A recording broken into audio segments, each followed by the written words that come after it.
Welcome everyone to our Reproduction and Religion Public Pedagogies project. This virtual conversation series is sponsored by the Luce AAR Advancing Public Scholarship Grant Program and is part of the Reproductive Righteousness project. And the three of us pictured on the right of the slide here are the series organizers. We have been and continue to be very excited to bring together experts on religion, reproduction, and today art as well into interdisciplinary conversations and to support a community of scholars, advocates, practitioners on these important and also we feel under-addressed projects and topics. Obviously, we're motivated to gather in a time of intensifying hostility to reproductive, queer, trans, racial, and other human rights, and we believe in open public discussion about the intersections of religion and reproductive politics, and that it's urgent as ever. So we'll be playing a little bit of a different roles today. So I'm Mickey Burdick. I am an assistant professor of Women and Gender Studies at the University of Delaware. And I will be moderating the conversation today. Leah Zeller from Hebrew University and Cambridge University will be moderating the questions in the chat, so feel free to put them there. And if there's any tech problems, you can message her directly as well. Our other organizer, Dr. Risa Cromer, today will be part of our discussion on reproductive justice, religion, and art. So we will let her off the hook for any technical things today. I would like to just quickly introduce our speakers before we start, just very briefly. Let me put this up. So first we have Zahra Bukhari. Zahra is a designer and artist, currently residing in the New York area. Recently, she worked as a designer for GHD Partners, which is a design firm located in New York City that focuses on designing for the built environment. She attended Rutgers University Mason Gross School of the Arts, where she graduated with her BFA in visual arts with concentrations in printmaking and design, as well as her certificate in women's leadership. After attending Rutgers, she went on to study Islamic theology and jurisprudence, receiving her certificate at the Caron Institute in Islamic Law and Leadership. She continues to conduct independent research on Islamic feminism and Islamic art and design and history in hopes to shed light and unveil some of the forgotten histories within the Islamic narrative. So welcome, Zahra. Risa Cromer is our other speaker, or our next speaker. Risa is an anthropologist of biomedicine, science, and technology who investigates social justice issues within bioethical controversies concerning reproduction, race, and disability. She has a wonderful ethnographic book that came out that examines the political movements and stakes concerning frozen human embryos left over from in vitro fertilization in the US. She is a co-organizer of this, as well as a founder of the Reproductive Righteousness Project with Leah, and informed by feminist approaches to the multivariousness of reproductive politics. She has a public-facing art project, Doctoring Dobbs, which erases to reveal, interrogate, and educate about the implications of the Dobbs v. Jackson Women's Health Organization court's ruling, especially for socially marginalized people. So welcome, Risa, as well. And then lastly, but certainly not least, we have Caron Tabb. Caron Tabb was born in apartheid South Africa, raised on a farm in Israel from the age of 8, and has lived in the US for the last 20 years. Her conceptual mixed media and installation pieces address issues of social inequality, racial justice, and feminism as seen through the lens of her deep Jewish identity and her personal history as an immigrant. Through her practice, she seeks out materials rife with metaphor, such as Jewish ritualistic objects, fencing materials, repurposed garments, and transforms them with paint, cement, fire, and text with the goal of sparking dialogue, increasing empathy, and engaging people in difficult conversations. All very cool. Thank you all for being here today.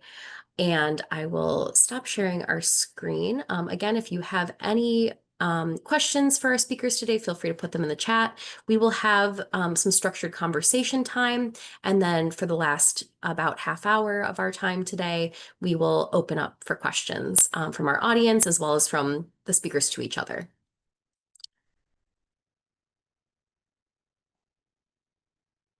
Just pulling up my notes right here.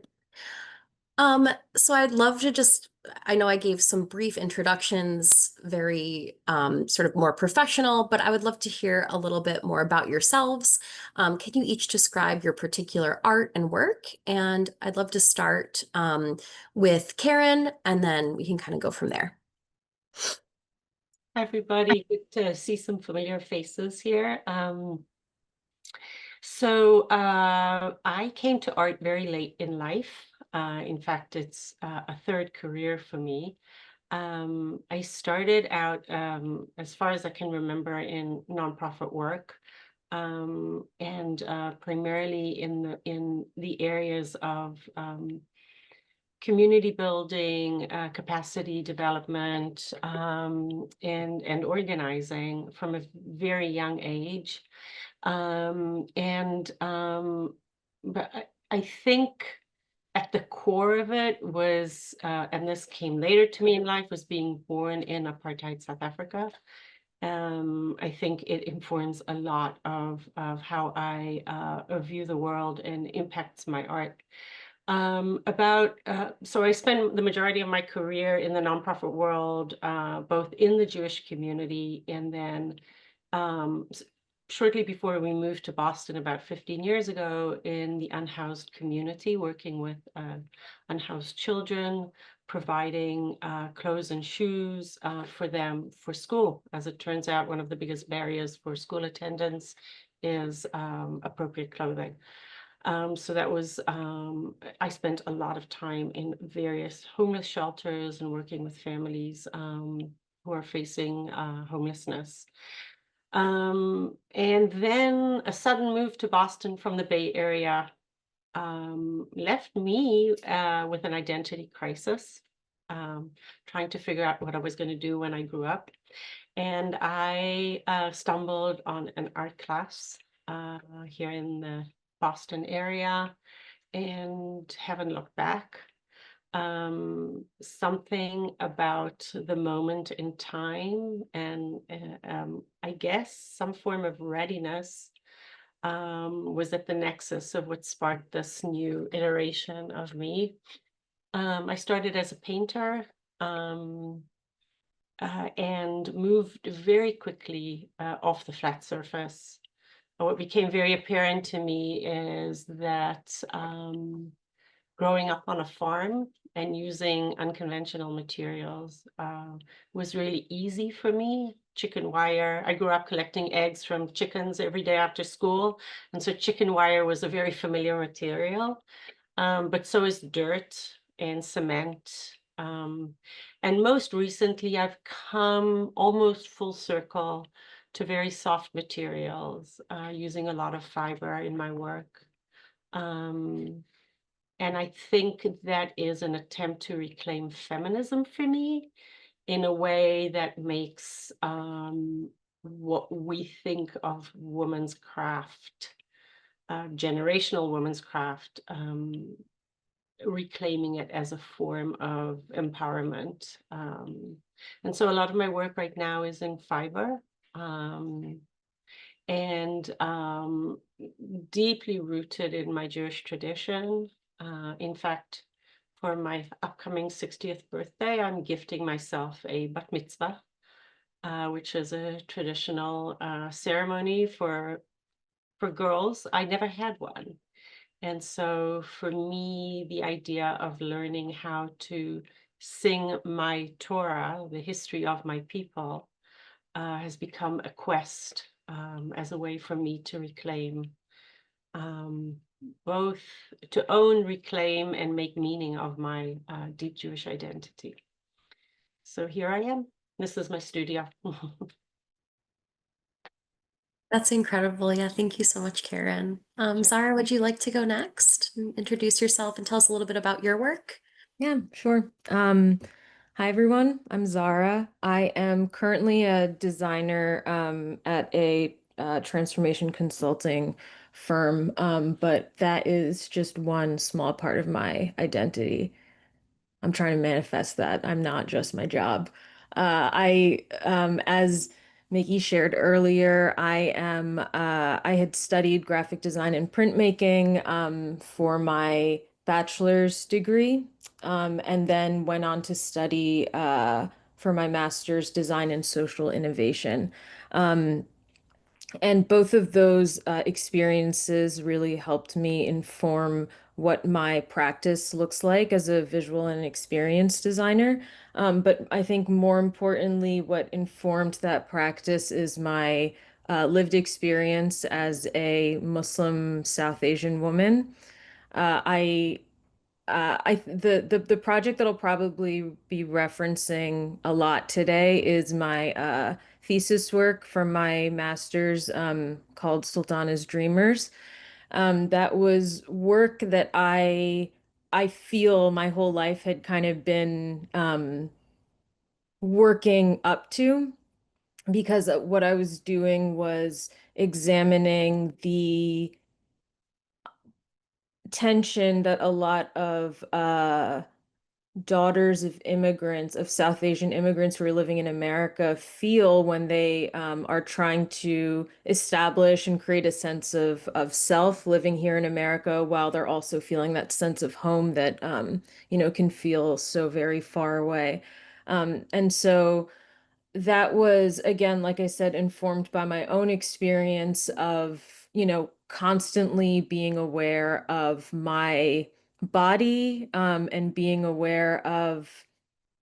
too aware of my body and constantly trying to craft that sense of self while being, feeling like I'm being pulled in multiple directions. And I knew that that feeling was not something that was just something I was experiencing, but something that other women like me who identified like me had to also be experiencing as well. So the work that I began doing was just talking to other women who were just like me, trying to find out, like, okay, what is it about our particular context, the culture and the religion that we grew up in, that is both making us want to like stray away from it, and that is, unfortunately, in these communities, sometimes they can be a site of harm. Misogyny exists in so many different contexts, and it very much does exist in South Asian Muslim contexts as well.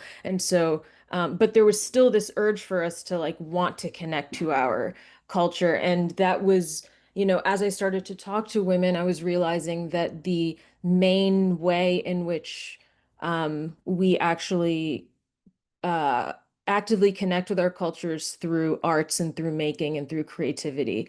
So my master's thesis was examining that. It was examining the root of why there of what misogyny within our culture and our religion looks like where it came from. Big surprise, colonialism. And then actually gathering a couple of women to kind of prototype what it looks like to gather communities for intergenerational healing around making and creativity. So that's what I'll probably be talking about most today. That's wonderful. And I think that it there's a kind of a preview of it online. Is that right, Zara? Yes, yes, Okay. yes, yes. I have the link here. I just wanted to make sure it was okay to share with everyone Yeah, here. of course, of course. You Awesome. probably actually might need a password for, oh yeah, It's yeah, a yeah, yeah, yeah, you got it, I think. Okay, sorry. No, I no, just no, wanted you're everyone good. to have a reference. Yeah, It's thank you. really incredible work. Thank you for talking with us today. I'm really excited to hear more. And then Risa, would you like to talk a little bit about your own work in all the different facets and capacities that you exist in work? Sure. Welcome, everyone. I'm so glad to be in conversation with Caron and Zahra this morning. I'm an appreciator of your work. So, Mickey introduced me as an anthropologist, which is my day job. Well, technically, right now, my day job is raising my 5-month-old. So, I am learning about the art of creativity in new ways in my role as a parent. And I will be sort of creating some breast milk with a breast pump here during our conversation. So we'll be actively creating what I think of as art the material nutrition for another life is pretty cool. But what I'll be talking about today is a project that I came to after finishing my first ethnography, essentially the day after I submitted my book, Conceiving Christian America, for production. I took a weekend to go with my partner to take a breather. We drove, I live in Indianapolis right now. I'm from the Bay Area and lived in New York City for grad school, so I have some connections with Zahra and Caron geographically. And on that break, after submitting a book project that took quite a while to put together, as any book writer knows, it's a labor of love, we decided to play. And we were listening to a podcast on the way up toward Lake Michigan. And it was about an erasure artist who played with a Sharpie pen on the New York Times. And my partner and I, who is an artist, decided to play. I didn't, and sort of awkwardly still struggle with how I might identify as an artist. I identify as an anthropologist for sure, and an advocate for reproductive justice, and have long participated at their intersections for going on 20 years, which is a big round number to admit. But at those intersections, I started to play creatively with erasure art as an outgrowth of this weekend and an outgrowth of a reprieve from more formal modes of expressing what I think of as also a creative form of knowledge, which is critique, listening well, interrogating what is underneath surface impressions of particularly folks cast as others. And so I spent my ethnography as about uh, white identifying evangelical Christians who are part of the pro-life anti-abortion movement in the United States. I don't share those identities aside from being marked as a white person in the United States. But otherwise, there's a lot of chasms of difference I was crossing when I learned about them and wrote about them with my hope of both sincerity, humanity, as well as critique. So it also coincided with the overturning of Roe v. Wade in the Dobbs v. Jackson Women's Health Organization ruling in summer of 22. So as I was playing with magazines and other art forms, I gravitated to thinking with what is happening around us. I lived in a state that was the first to to pass a ban on abortion in the new sort of Dobbs era. So the legislators in my state formed a special session, came together and passed the first one in the nation. And so within those conditions of constraint, I was playing with the creative constraints of erasure, which is to take a fixed page. I'll show you one page here. This is the first page of the Dobbs ruling. And so playing with the constraints of the words, the legalese,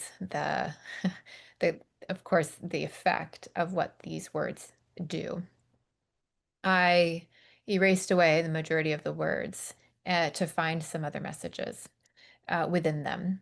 And the spirit of this became the Doctoring Dobbs project. I picked a page a day to play with and found myself learning from those who are my teachers. So essentially the reproductive justice advocates, those who've taught me how to see between the lines, historically, culturally, rhetorically, as well as to imagine others, to see constraining conditions, to exist within them, to feel and witness, and to create alternatives, or to at least strive to create alternatives. So this is page one. And I've erased this page dozens of times, and this is one that showed up on my online gallery that I'll probably be referring to more in the conversation. But this is inspired by Tricia Hersey, who's the founder of the NAP Ministry, a Black womanist minister or theologian anyway, who teaches us about resting as a form of revolution and resistance. So take a breath. Rest is our right too. And this is a second potential iteration. This is another sort of invocation of that intersection of reproductive politics and religion, this person feels strongly that the body is sacred, is the message that came through. Page 1. So I proceeded to erase every page of the Dobbs ruling as a form of creative expression, and found in that practice a rabbit hole of wonder. And I now comfortably identify as an artist, and the form that it takes most recently is in creating new life, a new family member. And I'm excited for the horizons that are unplanned that might come my way in terms of what we all might create together within all these constraints.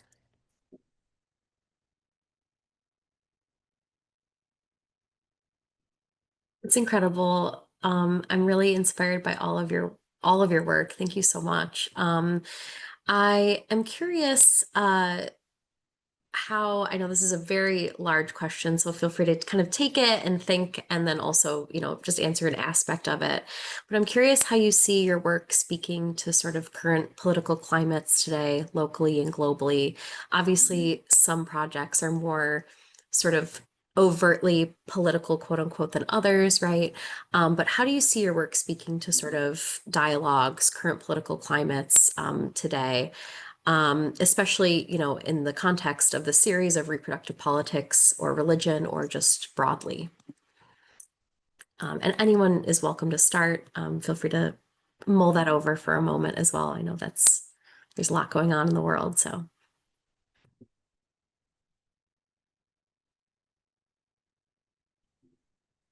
I'd be happy to start just to get us going here. One thing I didn't share about some of my identities is that while I don't identify as a Christian or affiliate with any sort of formal religion, I did benefit from religious education.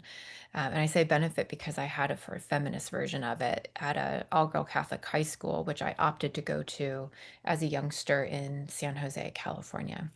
And I had the benefit of learning from a feminist nun who was also very creative and taught us to see God as mother, God as wind, to rewrite the liturgy, to ritualize everyday aspects of our lives. So in the women creativity and spirituality class I took with her, I created a period party, menstruation celebration, and we created a simulated version of Judy Chicago's dinner party. All first-year students selected an influential woman in history to commemorate and create a place setting for. And we had a springtime celebration called the Women's Place Project. So I had some seeds planted early on without knowing that they were feminist, that they were creative, that they were curatorial, of alternative ways of relating to spirituality, to community, to justice. And so Sister Maureen Hilliard has been, I give her thanks in my book. I give her thanks in my Dr. and Dobbs project, and give her thanks every day that I get to bear fruit of the seeds of the lessons that she planted. So I have a really appreciation for religious education, while I also maintain a critique of the effects of the politicization of particular interpretations of religious ideas and ideologies in the world within which I inhabit, and my appreciation for those who are let's say like nuns, priests, pastors, ministers, rabbis, religiously identified and affiliate from within, who are working within the constraints of their own institutions or communities to push, to play, to expand. And I can see and appreciate their work. That's a big part of what I bring to, I think, the world today, which is to not proverbially throw the baby out with the bathwater. I think there's a lot of appreciable, let's say, an allergy to some version of politics and the effects of particular politics when they take on the clothing of religious morality of any varietal, whether it's a fundamentalist version or an oppressive, regressive, patriarchal version, because there are others. And while those might be hegemonic, dominant, or silencing, um, there are a myriad of diverse opinions from within religious communities as well as without. So I'm interested in finding those interstitial spaces, the voices that don't get quieted among even conservative as well as religious communities, to hear alternatives that they imagine too. I'm sensitive to them because I think it's within those kinds of seeing and witnessing and relationships that we might actually be able to realize the alternative futures that bearers of the banners of social justice imagine. Because when we reduce an other, I think we dehumanize and we can create more barriers to what I think most humans collectively share, which is hope for green neighborhoods, um, clean water, air that our babies can breathe, and poetry and art and music. So I think that's an important thing I bring to is trying to humanize others who walk in spaces or carry beliefs that I don't share. Another thing I just want to say is a key teacher in this work is Critta Kent. She's the late Critta Kent. She's an art teacher and also a nun who worked in Los Angeles and created pop art that has been a big contributor to social justice movements in the 60s, 70s, and 80s. And a key premise of her work is to see differently. So come to cultivate practices through art, through noticing, through paying attention to see the world differently, and also to popularize art, to make it available and accessible to all. One of the things that she said is everything's an experiment. I live that every day. And so we try this version of justice, we try that version of justice. We humble ourselves when we mess up, and we try again. As a white person in the United States, this is as a white woman in the United States, this is like ongoing important work to sit with, because reproductive injustice and racial injustice are in lockstep. And she also says that making and doing are acts of hope. And erasure is a form of unmaking and undoing as well. But I think of both, whether we're thinking of abolition of unmaking systems that oppress or creating alternatives within those cleared out terrains. I think of those as acts of hope. And art is elementally hopeful. And I think of social justice work as elementally hopeful. So I reach for my digital pen or my magazine to erase or to play with, because doing otherwise feels too hard. It feels hopeless.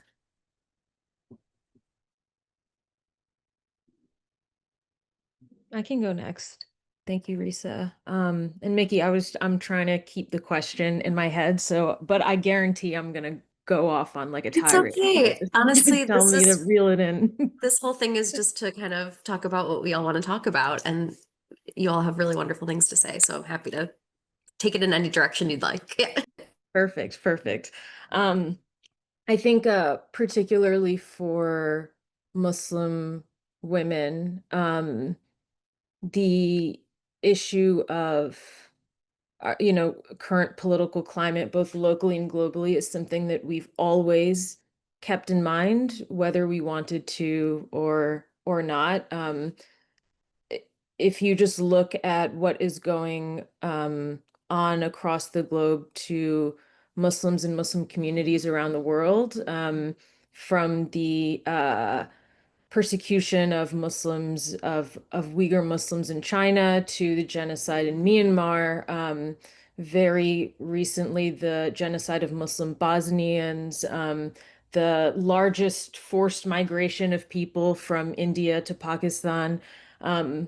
All of these acts of violence disproportionately affect women. And so there's a lot of history that we carry in our bodies as daughters and granddaughters of people who have very recently experienced a lot of sexual violence in, themselves or within their communities, within their spaces, in their environments, that we actually continue to hold in our bodies. And so I forgot to mention earlier, a lot of the work that I do is informed by the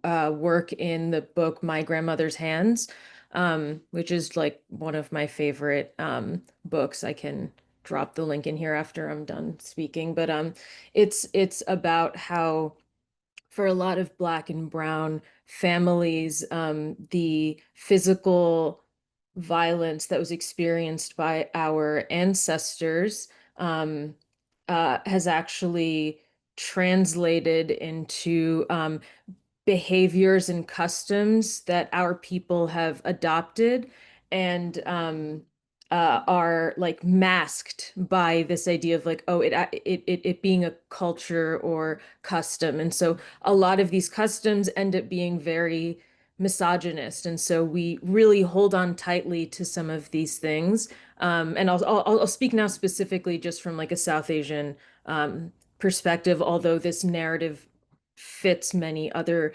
communities as well. We've held on to a lot of these customs that end up continuing to like police women's bodies and um, discriminate against women, all in the name of like really trying to hold on to our culture and our practices when we're removed from the lands in which they originated. But in reality, these customs and these practices are born from colonial violence, and specifically colonial violence against women. And so when I started doing my work here and I was talking to a lot of women who looked like me and identified like me, I was finding that there is just a lot of trauma and confusion and rejection really of culture and identity because of how much we've been taught to reject and hate our own bodies. And that's so nuanced for Muslim for Muslim Americans, but specifically for South Asian Muslim Americans, because the layer that we also have to deal with, in especially a post 9/11 world, are non-Muslims constantly painting Muslim women in this very like oppressed, other exoticized light that we have to feel, we have to defend. And in many ways that defense is warranted and is completely needed, but I would argue that stereotype really is just a part of a larger story. It's just missing context. So for South Asian Muslim communities, that should also kind of be a flag or an indicator that there is still something off within our own communities that we need to address. And again, that's very nuanced, because then that kind of uh, that forces you to like really reflect and kind of go back in your history and again like understand your sense of self to figure out why certain things are the way they are. And so that doing that, I mean, doing that kind of work is very deeply personal. And it can bring up a lot for South Asian Muslim women, both emotionally and physically. And so uh, it's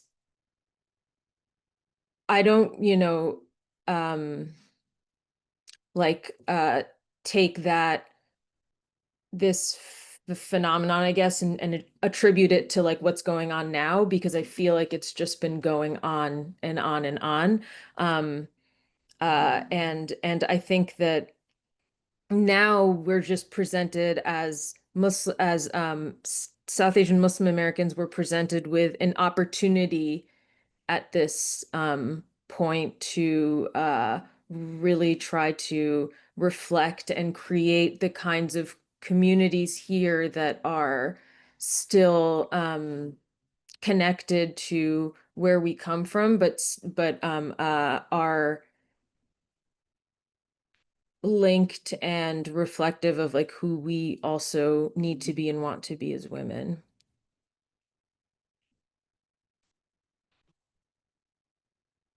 So I'll jump in. It's really interesting because I think the thread that we're weaving here is the othering, which appears over and over again, both othering of religious identity, but also as female identifying. So it's a both othering of by men, white men, men in general. So for me right now, we're experiencing a huge rise in anti-Semitism, a huge spike in anti-Semitism. In fact, reports of up to 800% of anti-Semitic crimes around in the US, various reports, and I think for Jewish women, this is something that has always been there, and a need to find both a place and comfort amongst each other.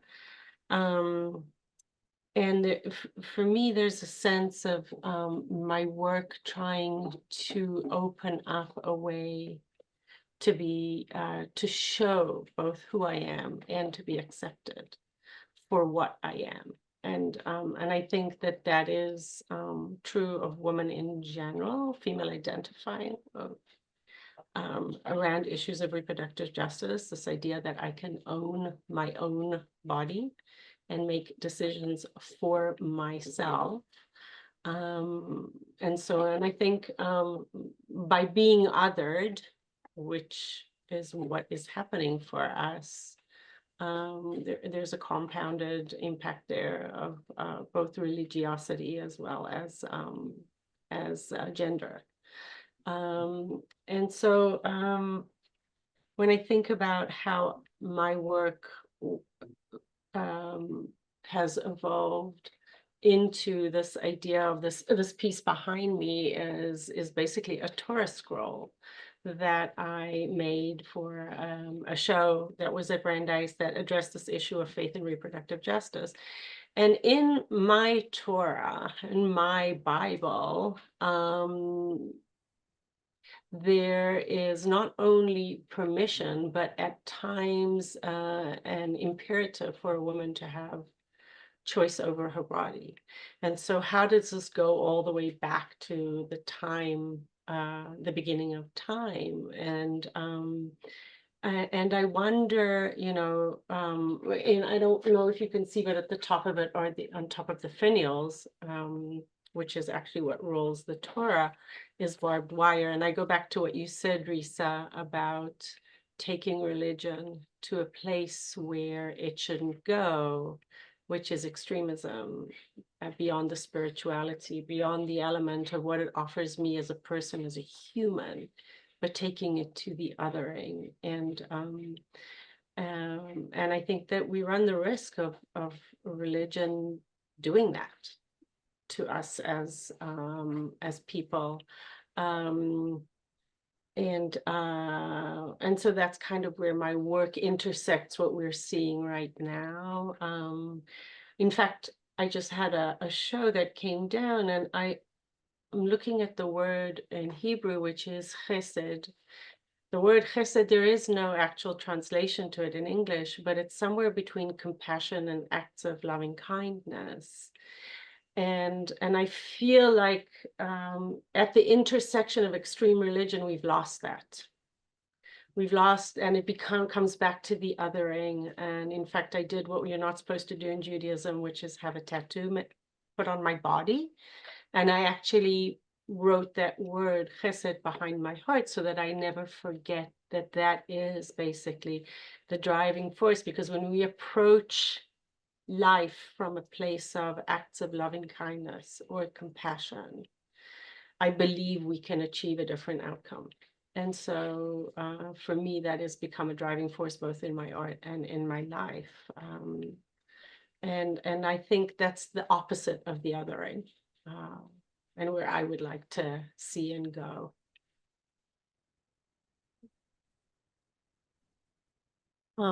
I could sit and listen to you talk about your work all day.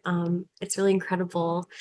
And for those listening in, there are links in the chat to each of our wonderful speakers, websites, work. I would love to ask you all, and I know that you have sort of answered this in some ways, but if you could have audiences take away one thing from your sort of oeuvre of work or your collection of work, what would it be, and why? Or multiple things if you're feeling chatty about it.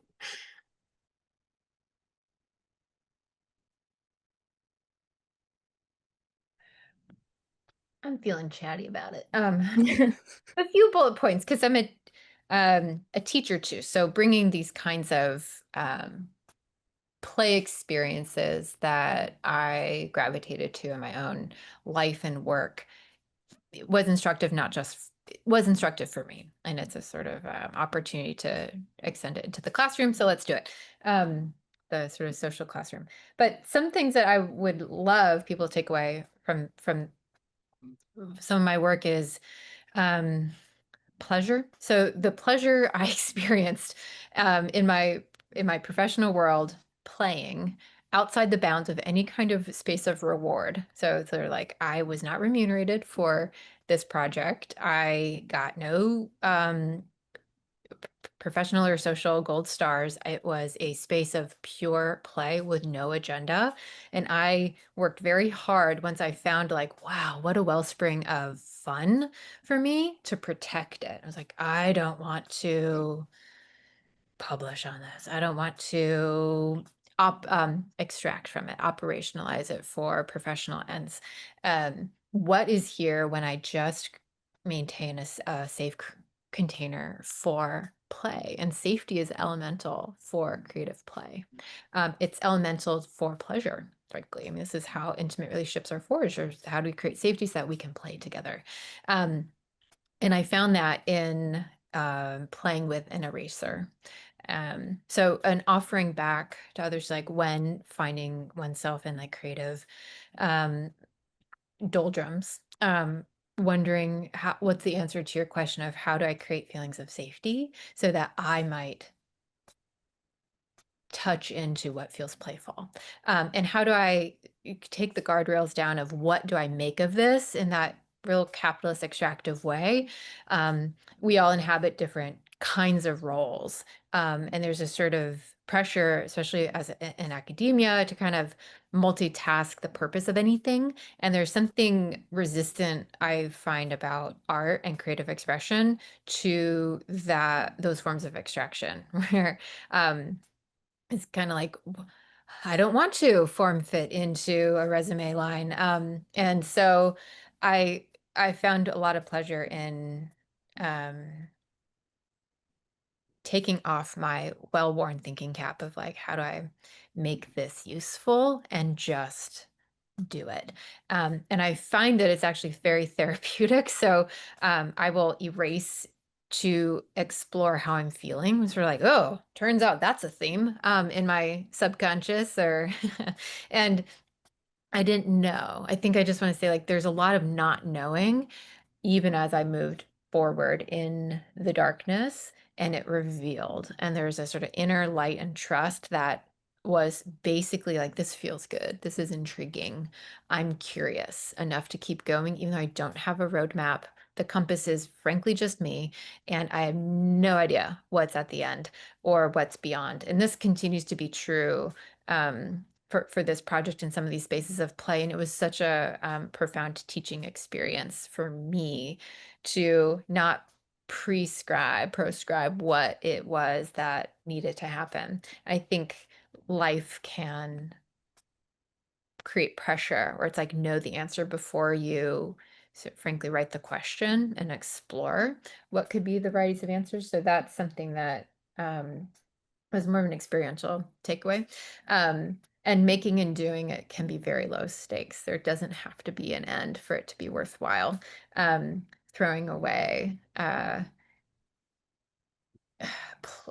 playful experimentation is as nutritious and helpful as anything else.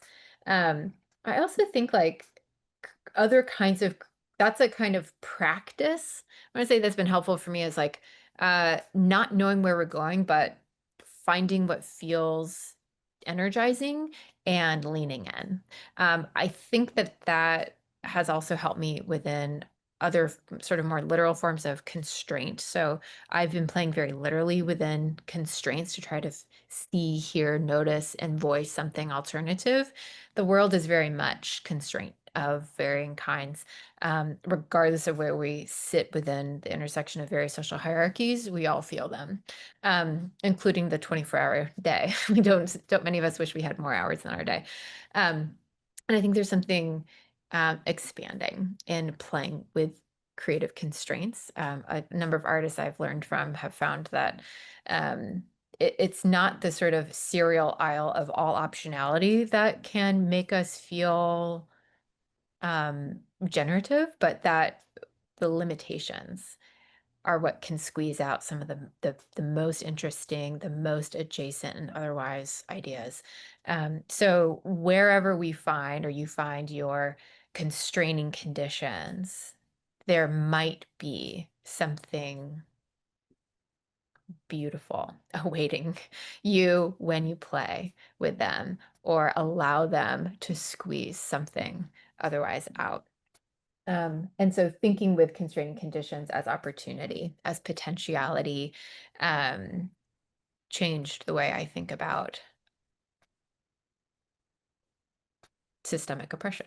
It changed the way I think about the humbling aspects of living at these intersections of social hierarchies that I inhabit and others inhabit.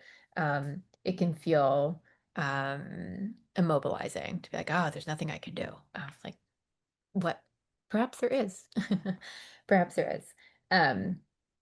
So those are some. What was perhaps I'll pause there. Oh, I guess one other thing I want to say is there's something collaborative and around erasure in particular. It's like we're working with another material. I'm thinking of Caron's work with the Torah, of like there's an opportunity to collaborate with any material that we bring into our frame to play with, and we remix them in various ways. And I'm saying collaboration not because, say, I think I'm collaborating with Justice Samuel Alito, who's the main author of the majority opinion. In fact, that was something I worked with. I'm like, oh, I'm working with his words, but am I working with him and his ideas or the premise and effect of this text? And I really worked that over. And like, I actually think I'm collaborating with my teachers, those who've helped me see and read between the lines and to hear and imagine alternatives. And I'm just a pipe worker, a conduit to help flow some of those messages that have helped motivate me toward this kind of work. But thinking with collaboration in whether it's the material, of various kinds, that creative work is rarely, if ever, anything that we do in a vacuum. And so it is intrinsically communal. And I think also a practice of gratitude.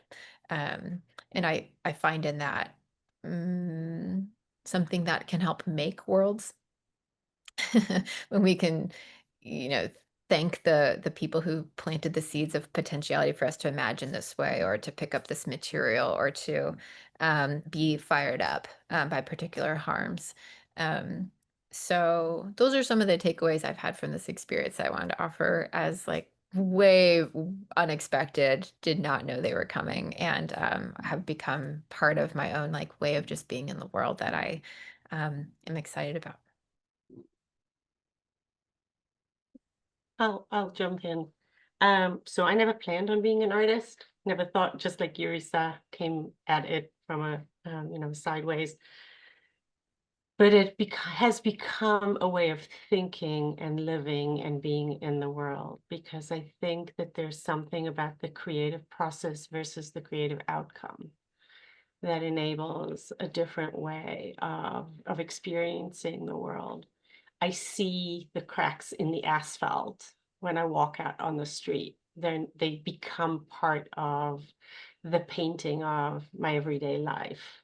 I see the veins in the leaves. I've started seeing and experiencing the world in a different way. And I think it allows for a slowing down in a way that the noise of our lives and the speed of the world that we live in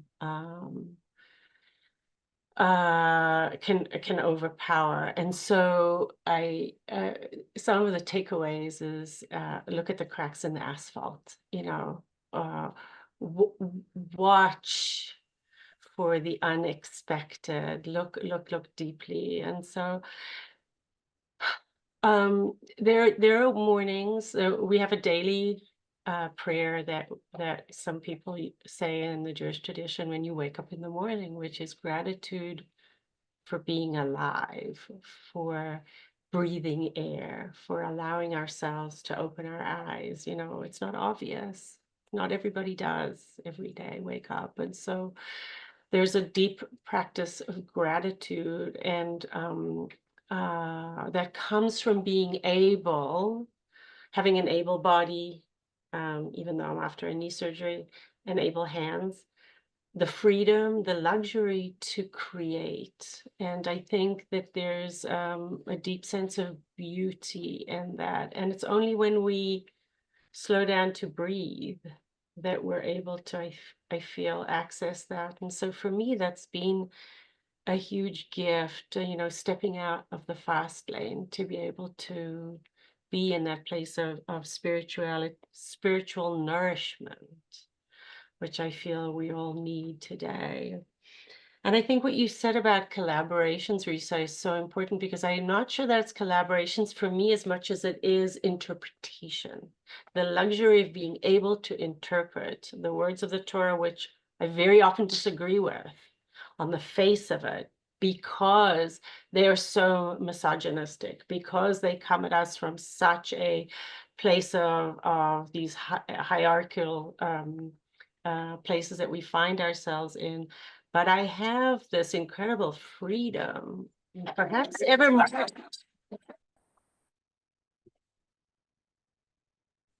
more than ever before. Sorry about that.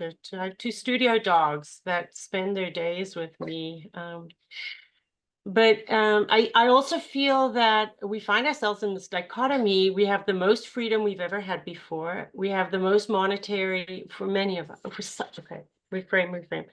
Some of us have the most freedom we've ever had before. I have the most money, more than my parents had before me. I have these luxuries that are afforded to me as a female identifying person than ever before. And so the luxury to interpret the Torah for myself, make meaning of ritualistic objects, which I often do, is new. It hasn't always been the case for us. And so I very much am in the process, and will probably be there till the day I die, because I feel what is calling to me right now. And so I say, slow down to smell the roses or look at the cracks in the asphalt. That's where those spiritual moments happen for me. I really love that, Caron. I identify so much with what you're saying. The idea of just looking deeply, and that to me is connected to what you were saying, Risa, too, about leaning. I think you said leaning into like what's exciting or like what activates you. And I would want the audience to take away the importance of doing both of those things and asking why. Really like leaning into like, I guess, why you're asking why, because your body is telling you something is wrong, something's off. That in itself is a form of resistance, right? Because you're, taking complete agency and ownership over your own body and having that help determine and dictate your choices and your actions.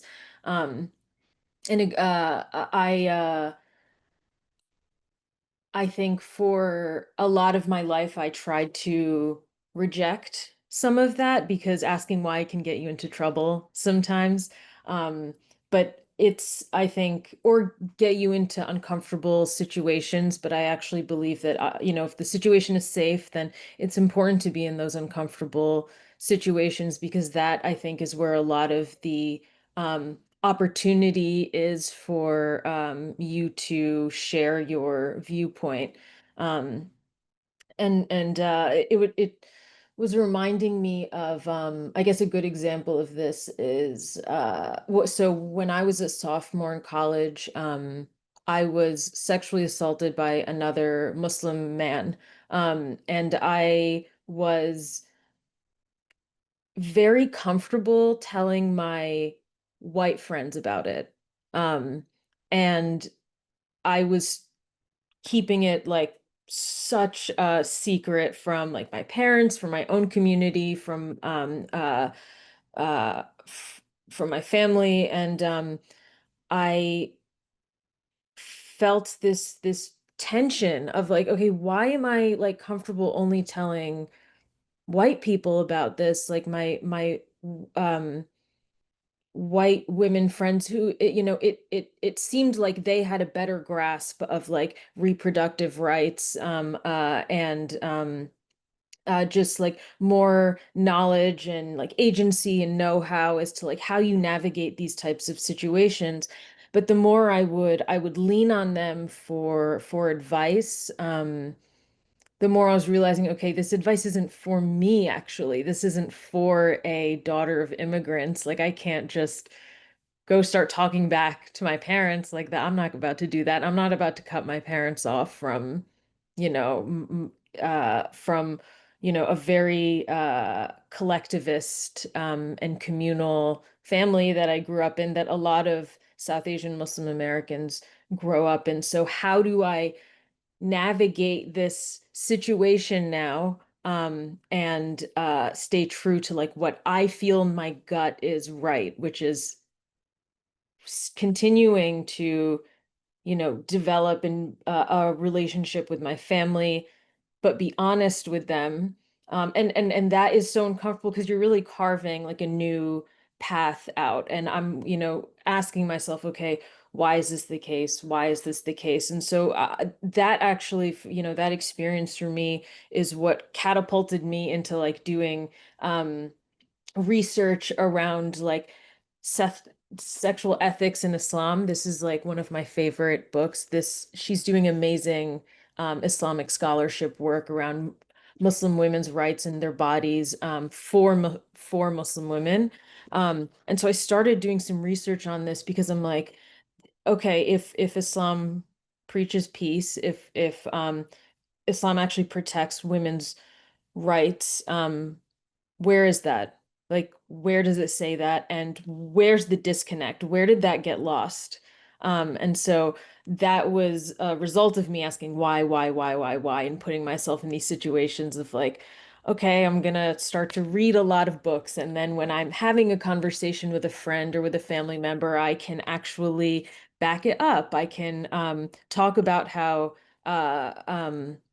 no, this version of history or this version of culture that you understand is actually one that is influenced and infiltrated by white colonialist violence. And so that's the work of decolonizing your own history, and in turn decolonizing for, South Asian Muslim women, your own body and the way that you make choices in that sense of self.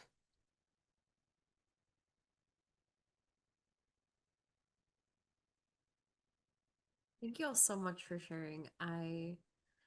Um, I just think generally sort of these intersections, even though there's all these various, you're working in very different realms with very different religious traditions, with very different, relationships to your bodies, your histories, yourselves and your work.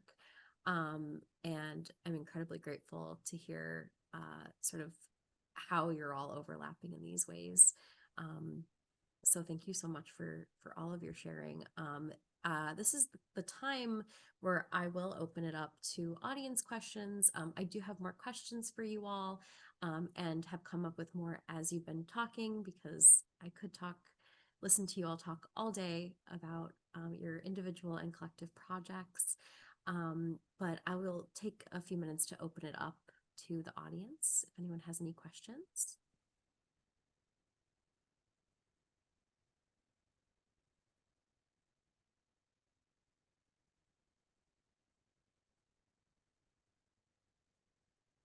And if not, I just wanted to, while we wait for questions, just say how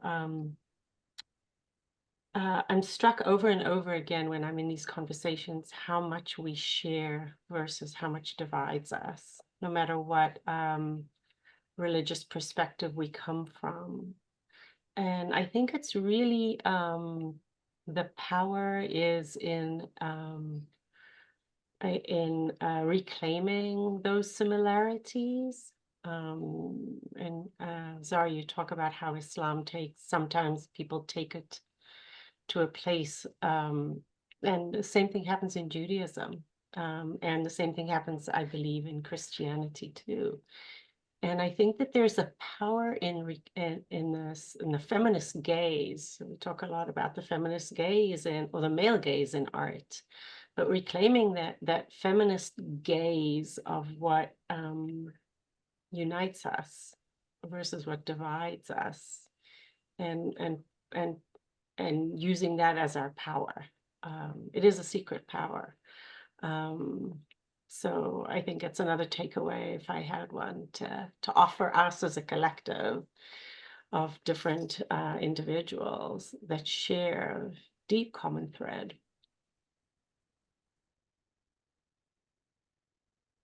I'm also noticing a lot of courage in what you, Caron, and Zahra have shared around how you've finding your way through. I'm hearing constraining conditions of various kinds, and the courage to do I think the therapeutic work of interrogating not the world. I want to say, like, interrogation's not easy, but interrogating in our inner worlds, which can be so opaque, and frankly hard to access, that takes so much bravery. And just appreciating, obviously, the beautiful path, not just the places you've arrived, but the path through, and the way that you're storing that is lovely, humbling, and inspiring. So just noticing that seems to be a pretty key ingredient here to what you both are doing. I'm going to take the liberty of asking a question while people put stuff into the chat. Please feel free, questions, comments to our speakers.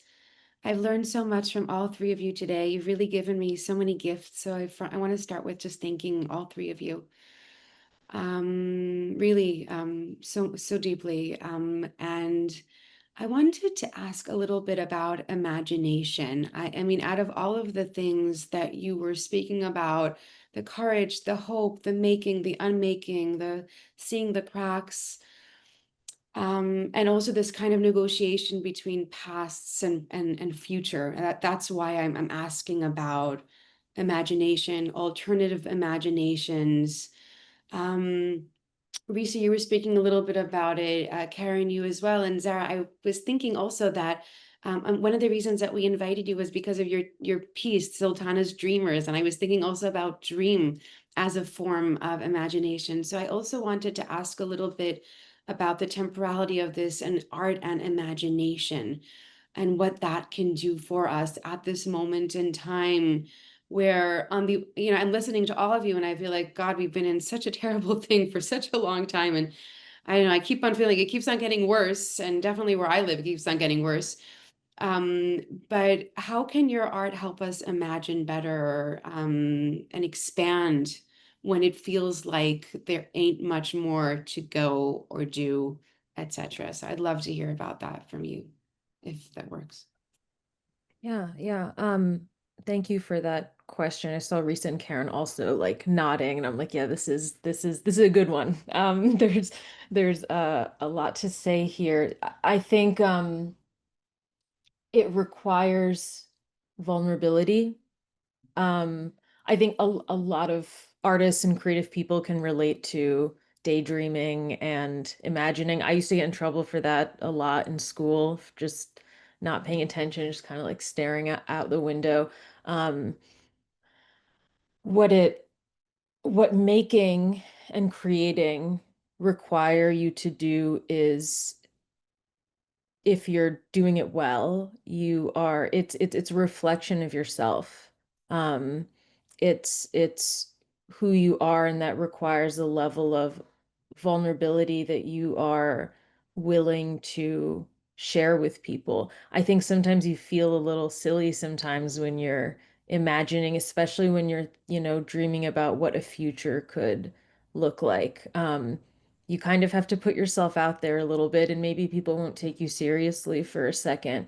Um, but I think that's okay. I think it's okay to put, like, I think you were talking about play, Risa, but like putting out something playful, putting out something silly, and then almost like working backwards from that. So when I was working on Sultana's Dreamers, we did an activity, me and the four other women that I gathered. We talked about, okay, what would um an ideal world look like, where you had that sense of self, where you had complete like ownership over your body, and you had power. And at first we're all just like, okay, like how can you even imagine a world like that? But then I was like, just say what you want to say. What's on your mind? And giving the space and like allowing people to just like let go for a second. Maybe the conversation starts off a little like big, big, big, but then you really, really get into like the root of things. And maybe you can like form a seed or like a nugget of an idea that can then like really drive the work that actually needs to be done today.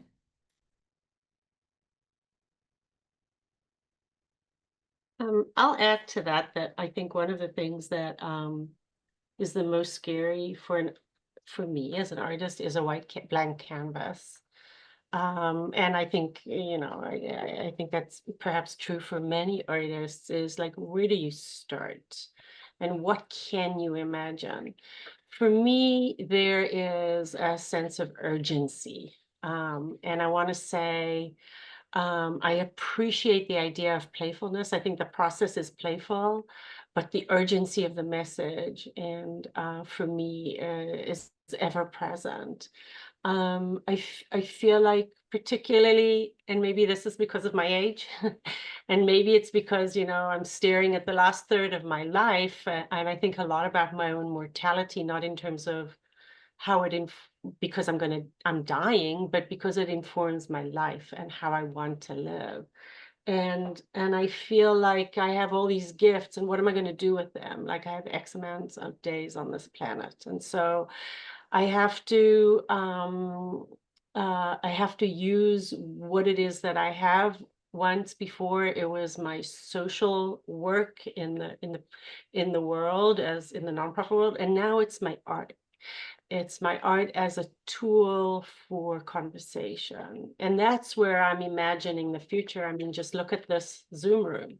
This is the future. This is where we get to imagine what a future might be, where we can have these conversations, where we can open up difficult conversations and deeply, deeply painful ones, with each other across boundaries and generations and geographies and whatever it may be. This is the imagining of the future for me. And so I think of art as a low threshold, a low barrier to entry into what might be possible.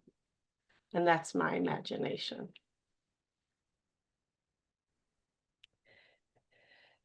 I live with three children. One is very little, very, very little, 5 months, and another is 5 years old and 8 years old. And they are wonderful teachers to me about around imagination. Anything is a possibility. Anything can become anything. And somewhere along the way, it's easy to forget that spirit, those eyes, to lose that sight. And so playing creatively, giving myself permission to wear the hat of artist. Frankly, my partner is the one who is insisting on this. It's like, you're an artist, go play.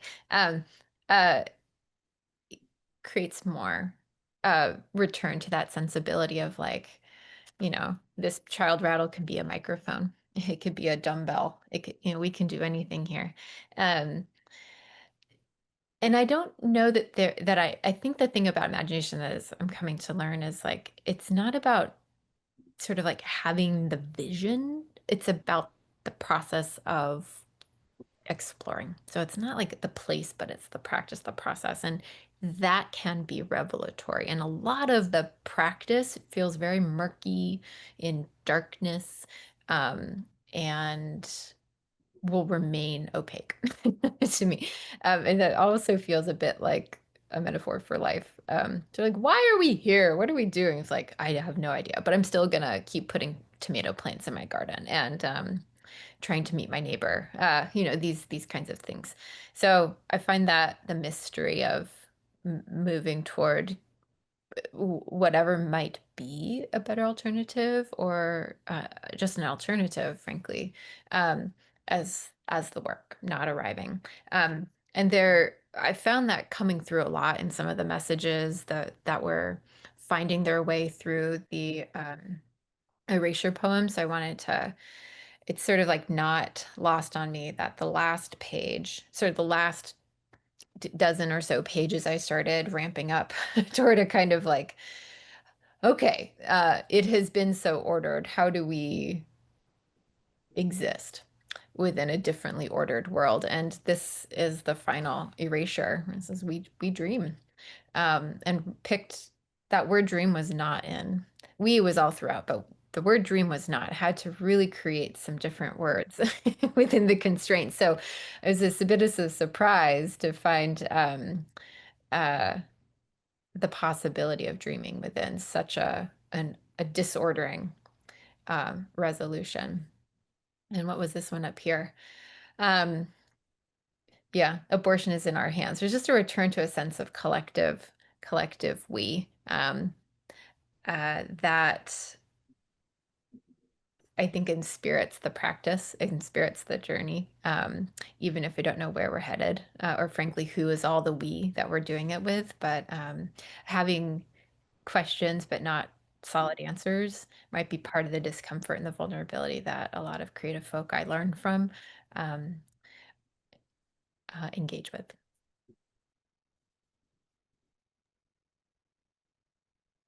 Thank you so much. We do have a question in the chat. Kate asks, I have a question about the multiple identities that we hold and whether there are priorities or values are prominent in navigating life's challenges. I would add to that all of your work is deeply personal and impactful on you in your life and your communities. And so not only sort of this question, but I would add sort of what gets you through as well when you're thinking about these intersections. I'll have an offering, Kate. Thanks for that question. I'm actually curious what identities, values, and priorities surface when you think on that question, and anybody. I think whatever the answers or preliminary offerings that come to your mind are good places to start. And which is to say, I don't think it's settled for me, and I suspect it's probably not settled for the others here. I will say that since I've been playing with the practice of erasure, I have been thinking and interrogating erasive acts. This is not a sort of just playful practice. I have used my iPad and my Apple Pencil to digitally erase letters from a page. But when we listen to former Nobel Poet Laureate of the United States, Robin Cost Lewis, on the history of erasure art, not as just a literary practice, but what humans do, it's a violent act. It's silencing, it's snuffing, it's burying. And so what does it mean to wield an art of violence for creative alternative, I think, is a tension. It's not, I think, I know it's a tension that I sit with as I wield it. And it's absolutely made me think on who am I to wield an erasive pencil for play when many of my the inhabited and inherited identities and affordances for my melanin composition in the United States of America in 2025 creates affordances that are not extended to all racialized folks here. What does it mean to wield eraser with for play? So I think some of those tensions are also generative, not just constraints, but like some find them repulsive. And I think that's very okay. I'm thinking here of Karen's work with chicken wire or the Torah. What does it mean for the material that we pick up or don't?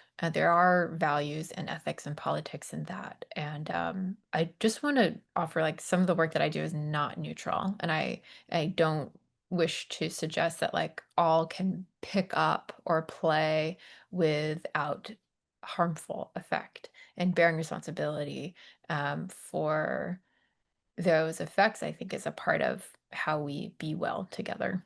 And I think art can provoke in generative ways. I'm thinking of Sharif, who's a poet who erases her own words, but will not erase the words of others because it's a elementally violent act of the state, and she's speaking back against state violence as erasive by not erasing anyone else's words.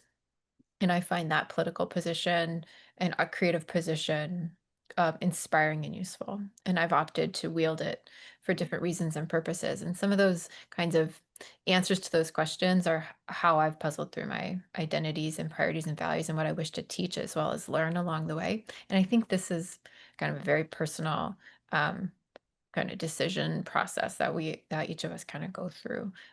So I'd be curious to hear about some questions you have or are puzzling on that inspired the question.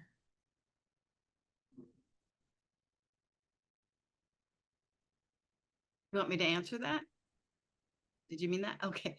I think I was thinking about how each of us has sort of a composition that is uniquely our life, and those identities like rings or concentric circles kind of pile up in unique ways depending upon who each of us are. And so, sometimes it's in that composition, there's more of a base note that remains, that's just there no matter what, and I know for myself, I've had many different permutations of who I am as well. And I kind of come back to artist as very fundamental. And so, surprisingly, and so that's why I was curious, like for you all, whether there was something that, and one part, like we're talking about religious identities, faith identities, sort of social, kind of economic identities, like was there something that really felt core or like a guidepost throughout the composition that ends up being your life?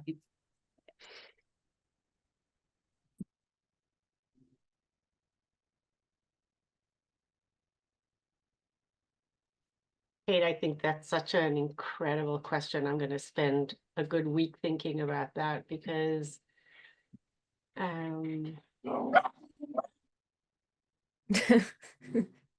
time I think, they think this. For me, I go back to this metaphor of a tree.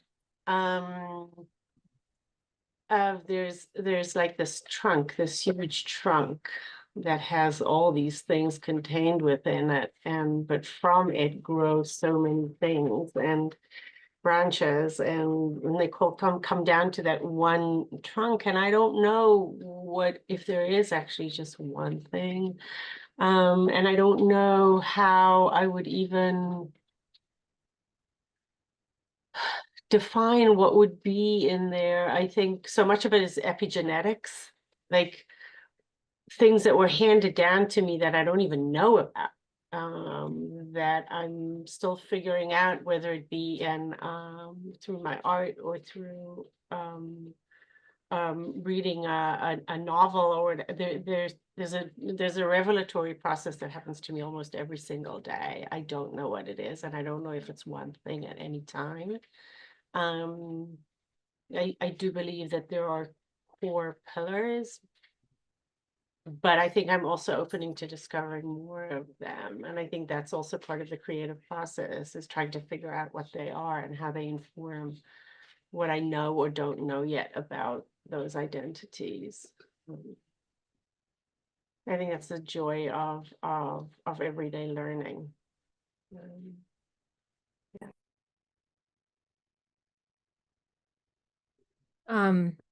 It's a really great question, Kate. Thank you. I'll also be thinking about it for the rest of the week while I'm not paying attention at work. Um, I I think one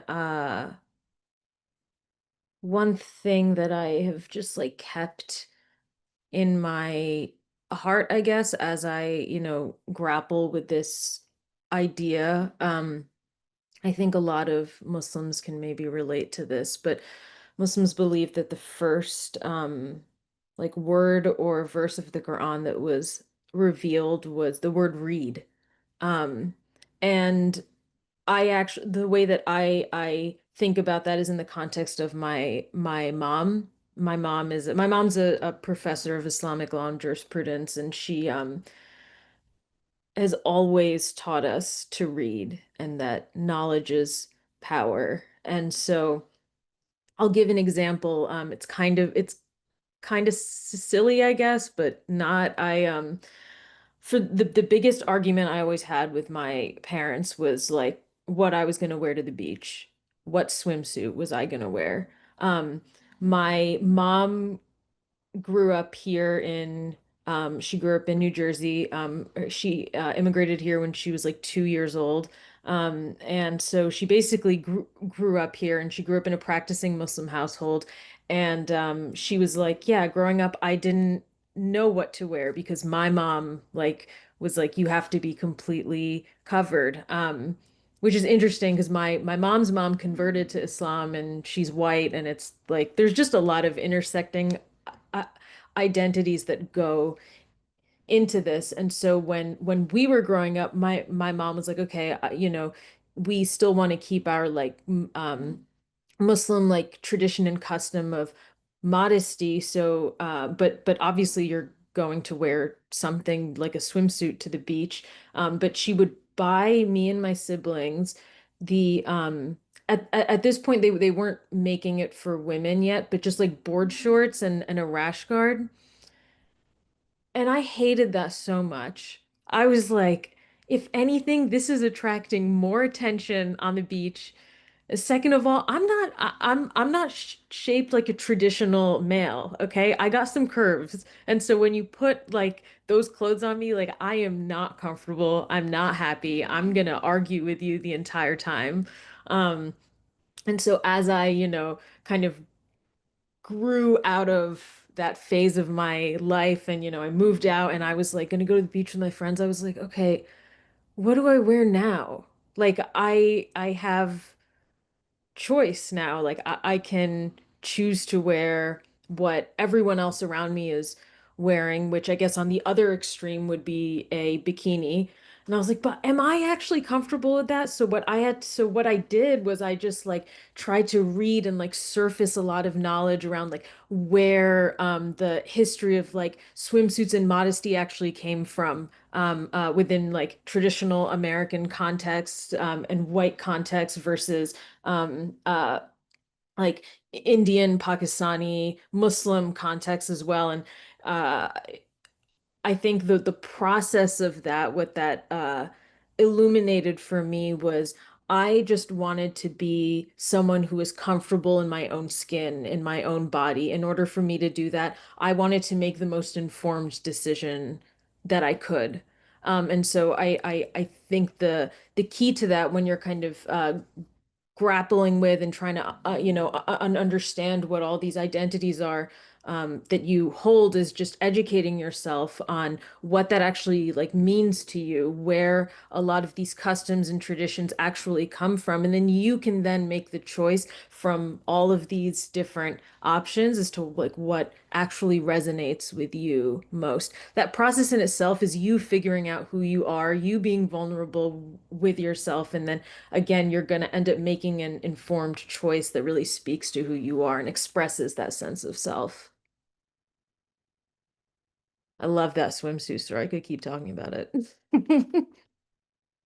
A really great story. And I feel like those of us who grew up in any sort of religious tradition or any, any sort of, all of our intersecting identities and experiences are often put into the material of a swimsuit. So I understand this. Yeah. Gender, sexuality, race, all these different things really coalesce in a swimsuit story. So I'm thinking about my own swimsuit story. I think that's really wonderful. Thank you all so much. I will be thinking, and I'm sure we all will, about what you said. I'm really excited to notice the cracks in the sidewalk and the veins in the leaves as I walk today. And just generally, thank you so much. This has been a really wonderful and fruitful conversation. We are out of time, but I'm curious just very quickly if you all want to plug any of your work or any, I'm not sure if you have socials or anything that you would like to plug, or where we can kind of keep up with what you're doing in this realm. I can throw my I don't have any social media, but I can throw my website in the chat. It does have a password though, for whatever reason. Legal reasons, I guess. I guess that's the reason. But this just to see a little more of my work if anyone's interested, and you can also reach out to me via the website as well. But thank you so much for this space, and Caron and Risa, it was really great to talk alongside both of you. But I Likewise, think yeah. reading alternatively, reading differently, reading in our own way is a takeaway for me. Thank you so much. This has been really amazing and hopeful. Yeah. Thank you all so much. Yeah. Onward.